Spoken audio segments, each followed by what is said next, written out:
नमस्कार दोस्तों, कैसे हैं आप लोग गाइज़। उम्मीद करती हूँ आप सब लोग बहुत अच्छे होंगे। जी हाँ, welcome back to my YouTube channel Naukri Samachar. Guys, आज हम बहुत ही एक महत्वपूर्ण टॉपिक पर बात करने वाले हैं, जो कि है ईपीएफओ कर्मचारियों के लिए एक बहुत ही बड़ा अपडेट निकल कर सामने आ रहा है। पीएफ अकाउंट से जुड़े नियमों में हुआ है बदलाव, और आप लोग प्लीज़ ध्यान से देख लीजिए, नहीं तो काफ़ी चीज़ें आपको फ्यूचर में ऐसी इन इन्फॉर्मेशन नहीं होगी ना, तो काफ़ी प्रॉब्लम फेस करनी पड़ सकती है। ईपीएफओ द्वारा किए गए पीएफ के नियमों में बदलाव से अब ईपीएफ सदस्यों को कई सुविधा मिलेंगी। अब पीएफ अकाउंट ट्रांसफ़र की प्रक्रिया को और अधिक पारदर्शी और सुगम बनाया गया है। कर्मचारियों को पीएफ को लेकर विभिन्न दिक्कतों का सामना नहीं करना पड़ेगा, और उनके लिए यह अनुभव पहले से कहीं अधिक सुविधाजनक होगा। कर्मचारियों को नहीं होगी यह समस्या। अब कर्मचारियों के लिए अपनी पेंशन और बचत राशि को एक स्थान से दूसरे स्थान पर स्थानांतरित करना है और भी सरल हो गया है। पहले जिन कर्मचारियों को अपनी पुरानी कंपनी से नए स्थान पर जाने पर कई दस्तावेज़ों और वेरिफिकेशन की ज़रूरत पड़ती थी, अब उन्हें यह परेशानी नहीं होगी। अब बिना किसी लंबी प्रक्रिया के आसानी से खाते को ट्रांसफ़र किया जा सकता है, जिससे कर्मचारियों का समय और मेहनत दोनों बचेंगे। नौकरी बदलने वाले उठा सकेंगे इस सुविधा का लाभ। कर्मचारियों के लिए अपनी नौकरी बदलने पर पेंशन खाता स्थानांतरित करना अब और भी आसान हो गया है। अब उन्हें कंपनी से वेरिफिकेशन की कोई आवश्यकता नहीं होगी, और वे स्वयं इसे कर सकेंगे। इस प्रक्रिया के लिए ज़रूरी है कि उनका universal account number that is UAN Aadhaar से जुड़ा हो, और सभी व्यक्तिगत जानकारी सही हो। इससे नौकरी बदलने वाले कर्मचारियों के लिए यह एक बड़ी राहत होगी, जो अब बिना किसी परेशानी के अपना खाता ट्रांसफ़र कर सकेंगे। ये कर्मचारी ले सकेंगे राहत की सांस। जो कर्मचारी 1 अक्टूबर 2017 के बाद पेंशन खाता प्राप्त कर चुके हैं, उन्हें नई सुविधा का लाभ मिलेगा। इसके अलावा जिनका एक ही यूएएन कई खातों से जुड़ा हुआ है और वह आधार से भी लिंक है, वे भी इस प्रक्रिया का फ़ायदा उठा सकेंगे।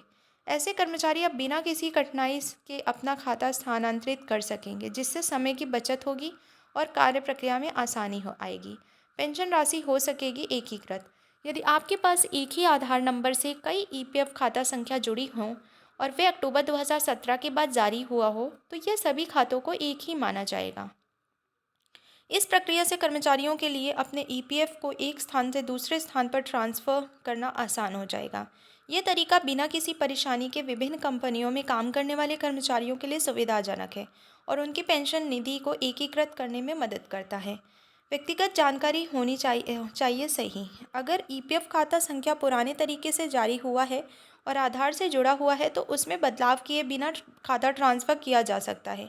इसके लिए ज़रूरी है कि खाता धारक की व्यक्तिगत जानकारी जैसे नाम और जन्म तिथि सही तरह से मेल खाती हो। इस प्रक्रिया के माध्यम से कर्मचारी बिना किसी परेशानी के अपना खाता एक जगह से दूसरी जगह ट्रांसफ़र कर सकते हैं, जिससे उनके लिए सुविधाएं बढ़ती हैं।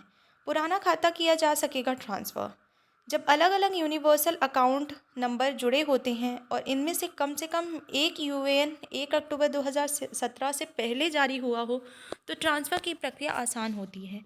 इसके लिए यह ज़रूरी है कि सभी यूएएन एक ही आधार से जुड़े हों और सदस्य आईडी के नाम, जन्मतिथि और लिंक की जानकारी समान हो। इस स्थिति में कर्मचारी अपने पुराने और नए खातों को बिना किसी परेशानी के एक साथ ट्रांसफ़र कर सकते हैं।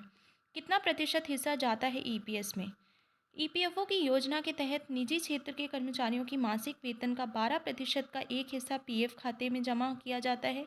इसमें कर्मचारी और कंपनी दोनों मिलकर योगदान करते हैं। कंपनी द्वारा जमा किए गए हिस्से का 8.33 हिस्सा पेंशन योजना में जाता है, जबकि बाकी 3.67% का हिस्सा कर्मचारी के भविष्य निधि में जमा होता है। इस व्यवस्था से कर्मचारियों को भविष्य में वित्तीय सुरक्षा मिलती है और उनकी पेंशन योजना भी सुनिश्चित होती है।